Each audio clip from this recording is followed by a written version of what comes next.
BA third year paper first prose poetry and criticism کی unit second ہم پڑھ رہے ہیں۔ Unit second topic first. آج ہمارے شاعر ہیں میر تقی میر۔ میر کا شمار اردو کے عظیم شعراء میں کیا جاتا ہے اور بعض کے نزدیک تو وہ اردو کے سب سے بڑے شاعر ہیں۔ بڑے بڑے اساتذہ فن نے میر کی بارگاہ میں خراج عقیدت پیش کیا ہے۔ ان کی عظمت کا اصل راز یہ ہے کہ انہوں نے اپنے دل پر گزری ہوئی واردات سیدھی سادی بول چال کی زبان میں ادا کر دی۔ یہ واردات وہ تھی جو ہر دل پر گزر جاتی ہے، اس لیے جس نے پڑھا یا سنا اسے یہ اپنے دل پر گزری ہوئی معلوم ہوئی۔ اسی لیے تو کہا گیا کہ میر نے آپ بیتی کو جگ بیتی بنا دیا۔ میر کی زندگی آلام و مصائب میں بسر ہوئی۔ یہی آلام و مصائب شعر کے سانچے میں ڈھل گئے تو ہر ایک کو ان میں کشش نظر آئی۔ ضروری معلوم ہوتا ہے کہ یہاں میر کے حالات زندگی پر مختصر نظر ڈالتے چلیں۔ ان کا اصلی نام محمد تقی تھا۔ ولادت آگرہ میں 1722 یا 23 عیسوی میں ہوئی۔ دادا بھی فوج کی ملازمت میں تھے اور آگرہ کے نزدیک تعینات تھے۔ میر کے والد محمد علی صوفی منش انسان تھے اور معاملات دنیا سے سروکار نہ رکھتے تھے۔ صوفیہ کی خدمت میں حاضری کو سعادت مانتے تھے۔ نہایت متقی انسان تھے، اسی لیے علی متقی کہلائے۔ پہلی شادی خان آرزو کی بہن سے ہوئی تھی۔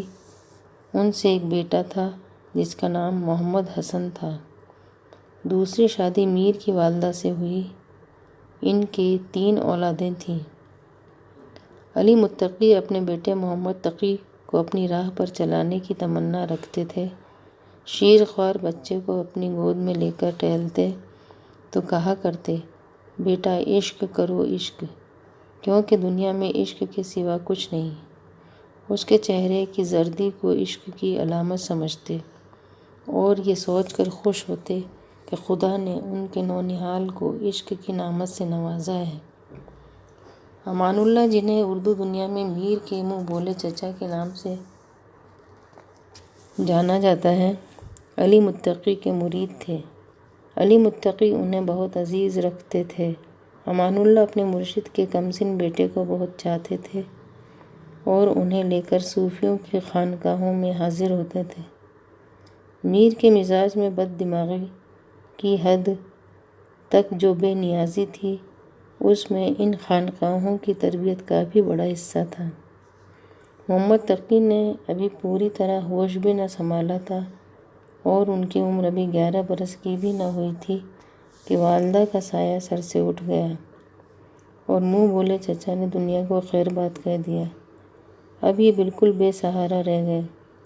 سوتیلے بھائی حافظ محمد حسن سے حسن سلوک کی امید ہو سکتی تھی، مگر باپ کے مرتے ہی انہوں نے آنکھیں پھیر لی۔ محمد تقی روزی کی تلاش میں آگرہ سے دہلی پہنچے۔ کچھ دن پریشان حالی میں گزارے۔ آخر شمشاد الدولہ نے 1 روپیہ روز وظیفہ مقرر کر دیا، مگر کچھ ہی دنوں بعد شمشاد الدولہ کا انتقال ہو گیا اور یہ وظیفہ نہ رہا۔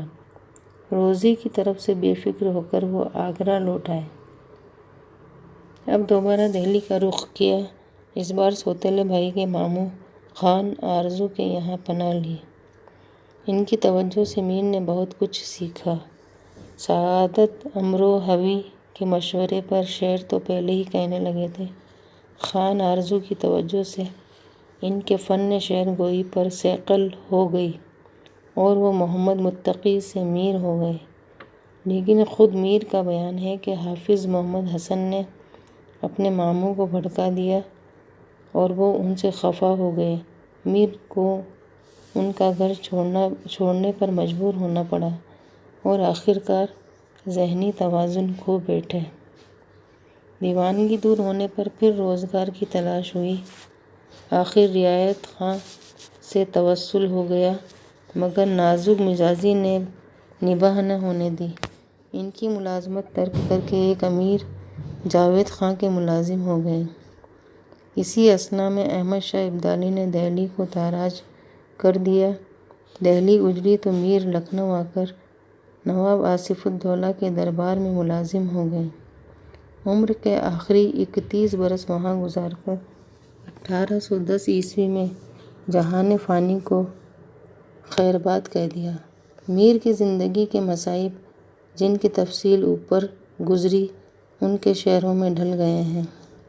یہی وجہ ہے کہ ان کے کلام میں بلا کا درد پایا جاتا ہے، اور کلام میر میں پایا جانے والا یہی درد ہے جس نے ان کی شاعری کو اتنا مقبول اور ہر دل عزیز بنا دیا کہ تقریباً 200 برس کے بعد بھی یہ ہر دل کو تڑپا دینے کی صلاحیت رکھتا ہے۔ میر کی شاعری کا دوسرا کمال یہ ہے کہ انہوں نے بول چال کی زبان کو ایسے سلیقے سے استعمال کیا کہ وہ شاعری کی زبان بن گئی۔ مطلب یہ کہ وہ آسان اور عام فہم زبان تو استعمال کرتے ہیں، مگر تمام شعری وسائل کا سہارا لیتے ہیں۔ ان کی تشبیہیں اور استعارے دلوں کو اپنی طرف کھینچ لیتے ہیں۔ ہلکی ہلکی موسیقی اور نرم لہجے نے بھی ان کی مقبولیت میں اضافہ کیا ہے۔ ان کی شاعری میں خود کلامی پائی جاتی ہے، گویا شاعر اپنے آپ سے ہی باتیں کرتا ہے۔